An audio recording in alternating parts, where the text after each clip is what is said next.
नमस्कार दोस्तों, Hindi animation tutorials में आपका स्वागत है। आज हम स्टूडेंट का ऐसा काम देखेंगे जिसमें एनिमेशन है।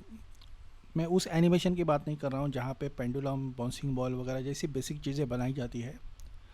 मैं उस एनिमेशन की बात कर रहा हूँ जहाँ पे कैरेक्टर इन्वॉल्व है। हो सकता है वो रन साइकिल हो, वॉक साइकिल हो, या डायलॉग पे एनिमेशन हो, कुछ भी हो सकता है। लेकिन हमें चाहिए कैरेक्टर्स, ना कि टर्न टेबल, नहीं तो फिर बेसिक एनिमेशन, ना एफएक्स एनिमेशन। तो यहाँ पे मुझे मिला वॉक साइकिल, तो इसे थोड़ा प्ले करते हैं, जूम कर देते हैं। ओके, ठीक है।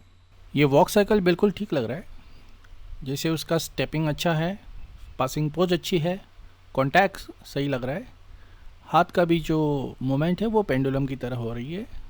तो मिलजुल के ये काफ़ी अच्छा काम है जिसे अप्रिशिएट किया जा सकता है बड़े स्टूडियो के द्वारा। लेकिन ये स्मूथनेस लाने के लिए बहुत कुछ एडजस्टमेंट्स करनी होती है। ख़ास करके जब हम 3D rig के बारे में बात करते हैं तो उसमें बहुत सारे कंट्रोलर्स होते हैं, जिसमें पोल वेक्टर होता है, नहीं तो फिर कंट्रोल्स में स्ट्रेच एंड स्क्वाश का अगर आपने ऑप्शन डाल दिया तो फिर क्लस्टर वगैरह वो सारी चीज़ें इसमें ऐड हो जाती है, जिससे आपका जो rig है ये काफ़ी कॉम्प्लिकेटेड लग सकता है।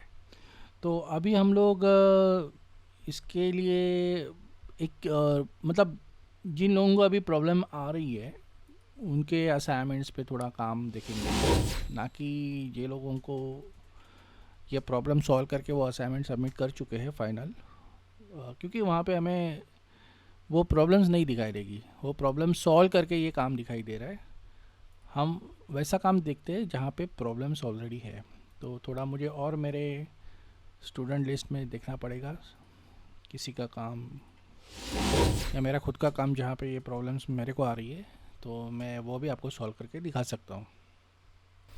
वॉक साइकिल करते वक्त एक जीटर आना पैरों में, खास करके घुटने के एरिया में, ये बहुत ही कॉमन प्रॉब्लम है। और ऐसा नहीं कि ये प्रॉब्लम एक्सपीरियंस लोगों को नहीं आती। यहाँ तक कि मैंने जब 2006 में मैं ऐसे वीडियो बनाता था, तभी उस असाइनमेंट में भी मुझे ये प्रॉब्लम आया करती थी, जिसकी एक झलक मैं आपके साथ यहाँ पे शेयर कर रहा हूँ।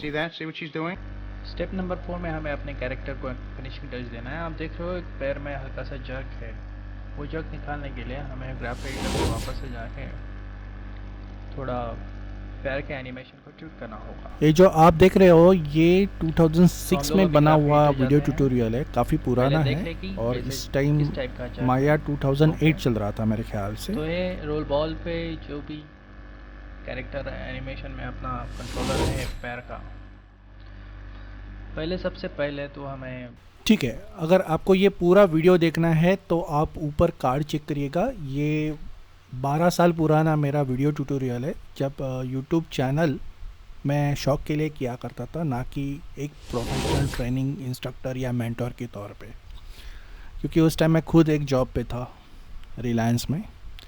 एनीवेज, तो अभी के माया में क्या क्या पॉसिबिलिटीज़ है वो आज हम लोग चेक करने वाले हैं। और उस टाइम माया का वर्जन पुराना था, तो काफ़ी कुछ चीज़ें पुराने तरीके से हम लोग हैंडल कर रहे थे। लेकिन अभी जो माया नया है इसमें मैं आपको कुछ चीज़ें बताऊंगा कि किस तरह से इस जिटर को हम दूर कर सकते हैं। तो चलो पहले मैं इसको प्ले करके दिखाता हूँ। और आप देख रहे हो कि जैसे ये फुट कॉन्टैक्ट हो रहा है ज़मीन पे, उसके बाद इसके घुटनों में एक जिटर आ रहा है।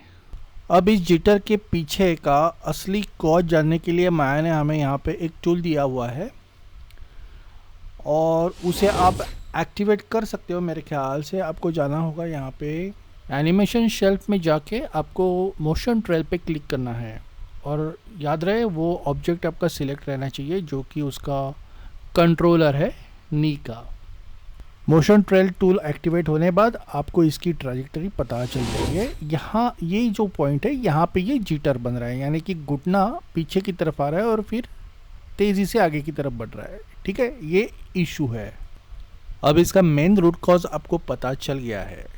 अब आपको करना ये है कि जहाँ पे वो झटके से आगे पीछे हो रहा है इसका कंट्रोलर, उसे थोड़ा हम इजी इन और इजी आउट, यानी कि स्लोली अंदर और फिर स्लोली बाहर, ये एक एनिमेशन प्रिंसिपल है। अगर आप एनिमेशन के स्टूडेंट हो तो सारे 12 प्रिंसिपल्स पहले ही आपके कवर हो चुके रहेंगे।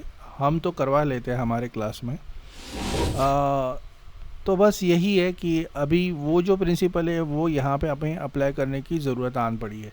तो बस उसी तरीके से उसको इजी इन इजी आउट कर देना, तो फिर वो जिटर कम हो जाएगा।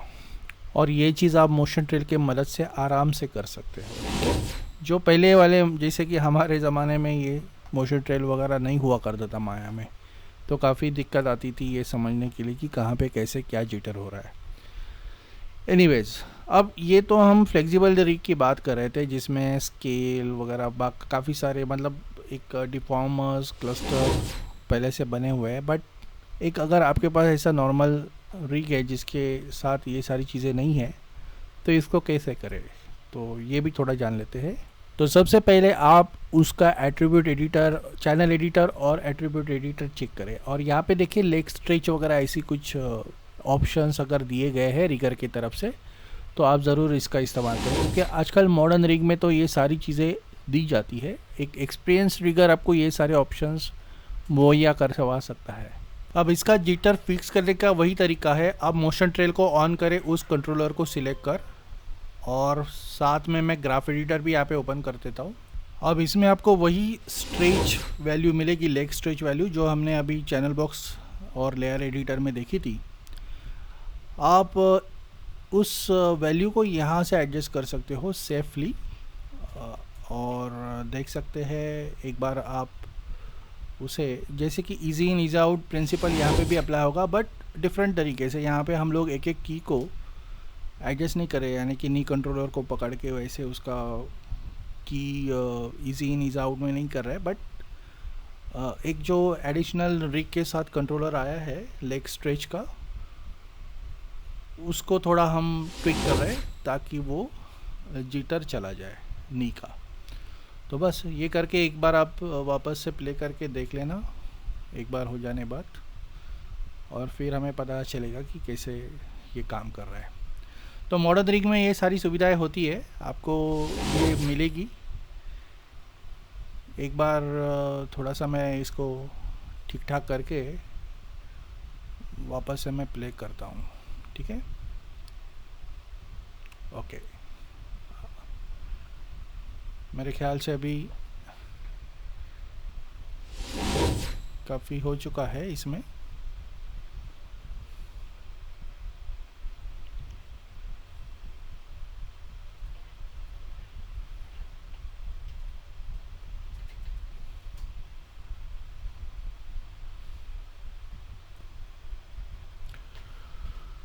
चलो अब एक बार इसे प्ले करके देखते हैं। मेरे ख्याल से अब इसमें कोई प्रॉब्लम नहीं आना चाहिए।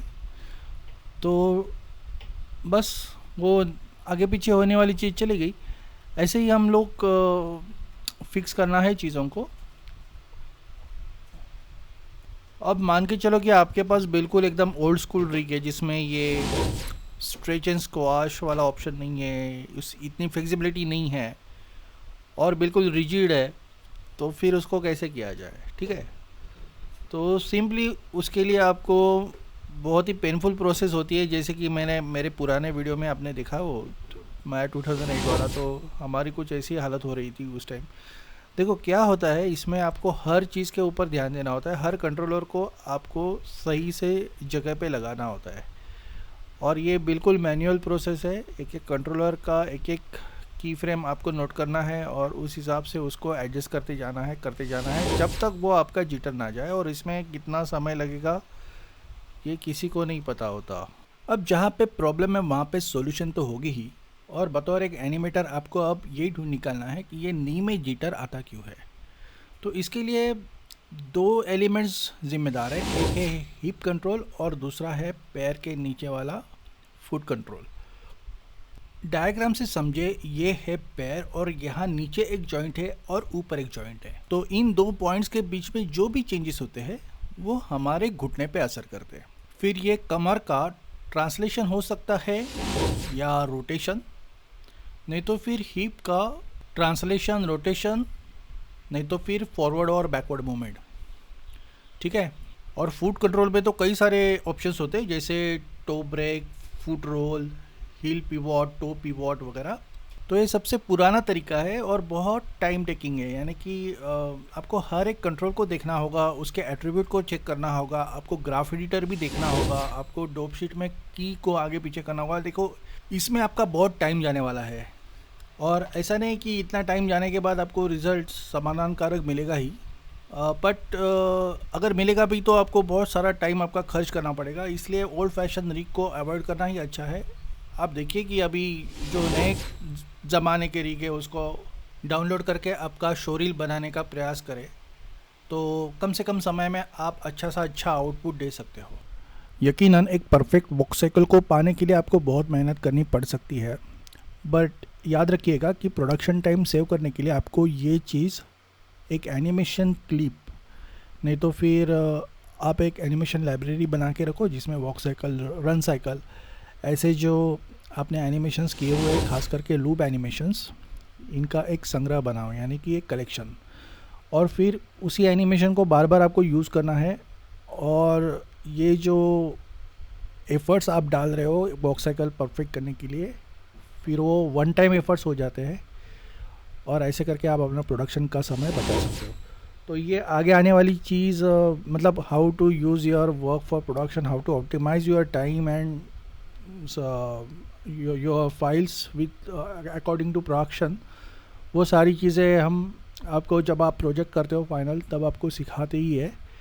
बट जो व्यूवर्स हैं इनके लिए ये शायद नया होगा, क्योंकि क्लास के अंदर क्या होता है वो बाहर वालों को पता नहीं चलता, तो हम उसके लिए थोड़ी सी उधर एक झलक ज़रूर शेयर करेंगे आपके साथ। तो ये हो गया। अब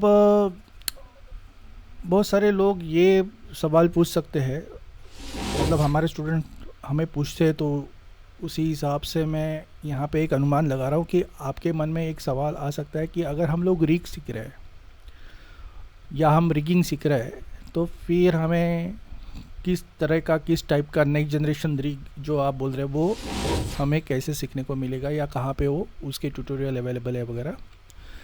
देखो, बेसिकली आपके अकॉर्डिंग, आपके नीड के हिसाब से ट्यूटोरियल मिलना बहुत मुश्किल है, क्योंकि यूट्यूब ट्यूटोरियल से बड़ा पड़ा हुआ है, बट आपको जो चाहिए वो मिलेगा कि नहीं उसकी गारंटी बहुत कम है। बट हमारे क्लास में हम आपके सवालों के जवाब, स्पेसिफिक जो आपके सवाल होते हैं उस हिसाब से आपको आंसर भी देते हैं। तो मान के चलो कि अगर आपके पास एक रिग है और उसको आपको नेक्स्ट जनरेशन हाईटेक रिग बनाना है, तो जो अभी मैं चीज़ें आपको यहाँ पे बता रहा हूँ स्क्रीन पे, उसको आप धीरे धीरे फॉलो कर देगा। तो अभी एक मैं आपके साथ फॉर्मूला शेयर करने जा रहा हूँ। जो भी आपका नॉर्मल रिग है, हम कह सकते हैं ओल्ड स्कूल रिग या old fashion, old generation rig, तो उसको हम अभी के माया के साथ किस तरह से एडवांस बना सकते हैं, वो सारे फीचर्स ऐड करके जो अभी के लेटेस्ट माया वर्जन्स हैं। तो सबसे पहले मैं एक पैर पे काम करके दिखाता हूँ आपको। ये जो इसकी पैंट है ये हाइड कर देता हूँ, और इसके जो पैर के वर्टेक्स है इन्हें सिलेक्ट कर लेता हूँ। अब इन पे हम क्लस्टर ऐड करेंगे, तो इसके लिए हमें करना है कि एनिमेशन मोड में से डिफॉर्म मेनू से आपको क्लस्टर को सिलेक्ट करना है।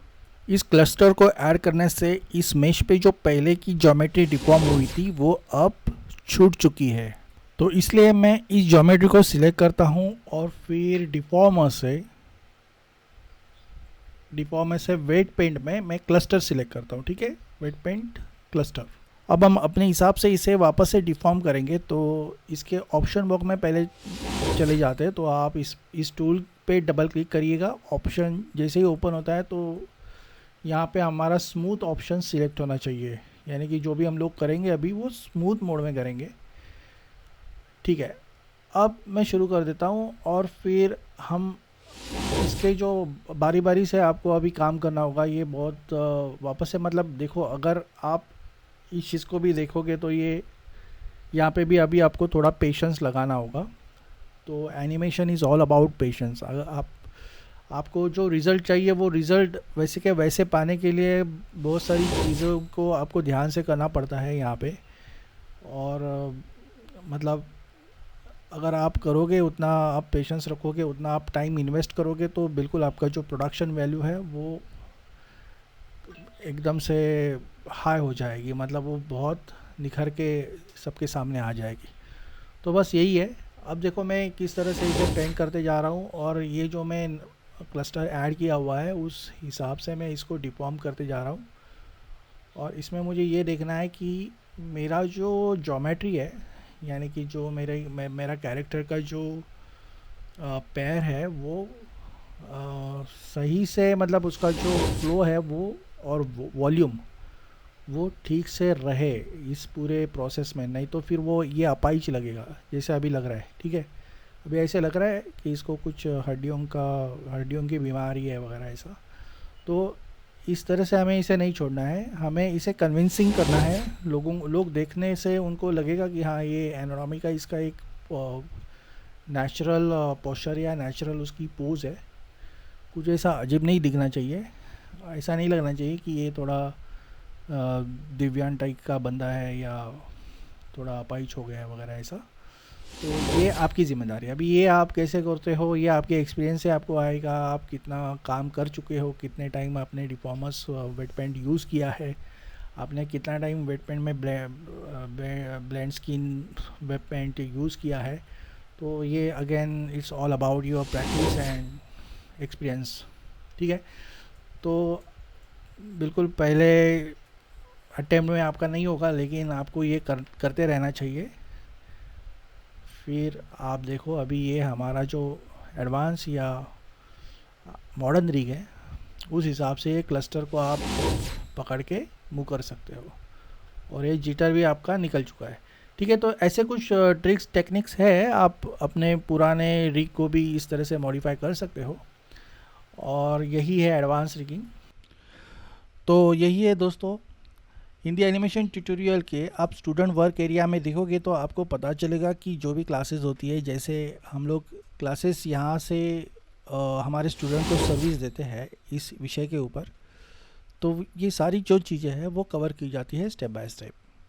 जैसे आप यहाँ पे देख सकते हो कि यही आप स्कीनिंग के बारे में देख रहे हो कि जैसे अभी हमने डिफॉर्मर्स को स्कीन किया था, ये वेट पेंट है। भले ही ये सॉफ्टवेयर अलग हो सकते हैं, सॉफ्टवेयर में आप ब्लेंडर हम लोग यूज़ करते हैं और माया यूज़ करते हैं 3D सॉफ्टवेयर के लिए। माया इंडस्ट्री स्टैंडर्ड है, ब्लेंडर ओपन सोर्स है। सॉफ्टवेयर में कुछ नहीं है, बस आपके जो 3D फंडामेंटल्स है वो क्लियर होने चाहिए, बाकी सब जगह एक जैसा ही माहौल है। मतलब वहाँ पे भी बोन स्ट्रक्चर है, यहाँ पे भी बोन स्ट्रक्चर है, वहाँ पे भी वेट पेंट है, यहाँ पे भी ये वेट पेंट है। तो सॉफ्टवेयर इज़ सॉफ्टवेयर, ओके, वो एक अलग अलग कंपनी का अपना ब्रांड है, उस पर आपको जाना नहीं है। तो बस यही कुछ चीज़ें हैं, क्योंकि बहुत सारे लोग पूछते हैं ना कि हमें कौन सा सॉफ्टवेयर सीखूँ वगैरह। जो सॉफ्टवेयर आपको अवेलेबल है वो आप डाउनलोड करके आप सीख लो। अगर माया अवेलेबल है माया डाउनलोड करो, ब्लेंडर अवेलेबल है ब्लेंडर डाउनलोड करो। अंत में बस किसी को कुछ पता नहीं चलेगा कि आपका आउटपुट माया में है ब्लेंडर में है। ऑडियंस को इससे कुछ फ़र्क नहीं पड़ता, उनको तो आपका काम देखना है और तालियां बजानी है। ठीक है, अच्छा काम करोगे तो तालियां बजाएंगे, बुरा काम करोगे तो डिसलाइक पे डिसलाइक आ जाएंगे। जनता जनार्दन है ठीक है, एनीवेज, तो ये जो अपने कंटेंट क्रिएटर हैं उनके लिए ये था। अगर आप जॉब के लिए देखोगे तो माया सीखो, क्योंकि इंडस्ट्री में क्या होता है, माया पे ज़्यादा काम हो रहा है। ठीक है, तो वो आपको यही सवाल पूछेंगे कि आपने माया में काम किया है क्या। तो जो जॉब के लिए जाएंगे उनको माया सही रहेगा। बस, और भी आपको कुछ सवाल पूछने हैं या और भी आपकी कुछ क्वेरी है तो आप सीधा यहाँ पे इस फॉर्म को फिलअप कर देना, आपका नाम, नंबर, ईमेल एड्रेस, और आपकी जो भी समस्या है, जो भी क्वेश्चंस है वो, और जो भी सब्जेक्ट है, माया है, ब्लेंडर है, सिनेमा 4D या 2D न्यू जो भी है, मतलब वीडियो एडिटिंग वगैरह, आप यहाँ पे सब्जेक्ट डाल के हमें सवाल पूछ सकते हैं। नहीं तो फिर आप सीधा इसी नंबर पे 9820767531 पे मुझे व्हाट्सअप कर सकते हो। चाहिए तो आप डेमो क्लास के लिए भी अप्लाई कर सकते हो, तो मैं आपको वहाँ पे, हमारी टीम है, आपका एक डेमो क्लास अरेंज करेंगे जहाँ पे हमें एक दूसरे को मिलने का मौका मिलेगा लाइव, और फिर आप जो चाहे वो सवाल जवाब कर सकते हो, और मैं आपको एक क्लास का डेमो भी दे सकता हूँ, तो आपको पता चलेगा कि हमारे ऑनलाइन क्लासेस कैसे होती है। तो अभी के लिए इतना ही दोस्तों। हिंदी एनिमेशन ट्यूटोरियल के साथ जुड़ने के लिए धन्यवाद। मैं आगे भी ऐसे कुछ ट्रिक्स एंड टिप्स आपके लिए लेके आऊँगा, और अभी जो चीज़ रहेगी, अभी जो कंटेंट रहेगा वो थोड़ा एडवांस टाइप का रहेगा, क्योंकि हम लोग अब, जैसे आपको पता है, मैं 12 साल पुराना वीडियो आज आपके साथ शेयर कर चुका हूँ। तो पिछले कई सालों से हम लोग वीडियो डालते आ रहे हैं, और उसमें बहुत सारे बेसिक वीडियोज़ आपको मिल ही जाएंगे, लेकिन एडवांस अभी हम लोग डालना शुरू किए। तो अभी जो भी व्यूवर्स यहाँ पे आएंगे हिंदी एनिमेशन ट्यूटोरियल पे, तो उनको थोड़ा एडवांस कंटेंट देखने को मिलेगा। लेकिन अगर आप नए हो तो आप हमारे पुराने वीडियोस देख के हमारा बेसिक कंटेंट भी कवर कर सकते हो, ठीक है। तो ये अभी चैनल दोनों के लिए ओपन हो चुका है, एडवांस यूज़र के लिए भी और बिगिनर्स के लिए भी। तो फिर से एक बार आपको बहुत बहुत शुक्रिया, आपने मेरा चैनल देखा। और फिर जो भी है, जैसे ही आप इसको शेयर कर देना आपके दोस्तों के साथ वगैरह, हमसे जुड़ने के लिए हमें संपर्क कर देना। हिंदी एनिमेशन ट्यूटोरियल में आने के लिए धन्यवाद। आपका दिन शुभ रहे। Thank you.